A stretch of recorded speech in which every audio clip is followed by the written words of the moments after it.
ஒரு பவுலில் 1/4 கப் அளவுக்கு கடலைப்பருப்பு எடுத்து தண்ணி ஊற்றி ஒரு 2 மணி நேரம் ஊற வச்சு எடுத்துக்கலாம். இப்போ கடாய் அடுப்பில் வச்சுட்டு 1 கப் அளவுக்கு அரிசி மாவு, 1/2 கப் அளவுக்கு மைதா மாவு, 1.5 ஸ்பூன் அளவுக்கு மிளகாத்தூள், தேவையான அளவு உப்பு, 1 டீஸ்பூன் அளவுக்கு சீரகம். இப்போ அரிசி மாவு எடுத்த அதே கப்பில் ஒரு 2 கப் அளவுக்கு தண்ணி ஊற்றிட்டு இதை நல்லா மிக்ஸ் பண்ணிக்கிட்டே இருக்கணும்.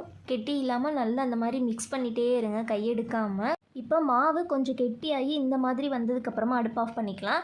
இப்போ நம்ம ஊற வச்ச கடலைப்பருப்பு ஒரு பிளேட்லேயோ இல்லை காட்டன் துணியிலையோ போட்டு நல்லா அந்த மாதிரி பரப்பி விட்டு காய வச்சு எடுத்துக்கலாம். இப்போ இந்த மாவு நல்லா ஆறுனதுக்கப்புறம் ஒரு பாத்திரத்தில் மாற்றிட்டு இதில் ஒரு 2 ஸ்பூன் அளவுக்கு எண்ணெய் ஊற்றிட்டு கையிலே லைட்டாக ஆயில் வச்சுட்டு நல்லா மிக்ஸ் பண்ணிக்கலாம். எனக்கு லைட்டாக தண்ணி இருந்தனால நான் அரிசி மாவு சேர்த்து நல்லா சாஃப்டாக அந்த மாதிரி பிசைஞ்சு எடுத்துக்கலாம். இப்போ இதில் கொஞ்சமாக உருண்டை பிடிச்சி அதை நல்லா கையில் இந்த மாதிரி தேய்ச்சிட்டு நம்ம ஊற வச்ச கடலைப்பருப்பை அதில் கோட் பண்ணி எடுத்துட்டு இந்த மாதிரி இந்த 2 எஜ்ஜையும் ஜாயின் பண்ணி வச்சுக்கலாம். இப்போ கடாய் எடுத்து வச்சு எண்ணெய் நல்லா ஹீட் ஆனதும் ஒன்று ஒன்றா போட்டு எடுத்துக்கலாம்.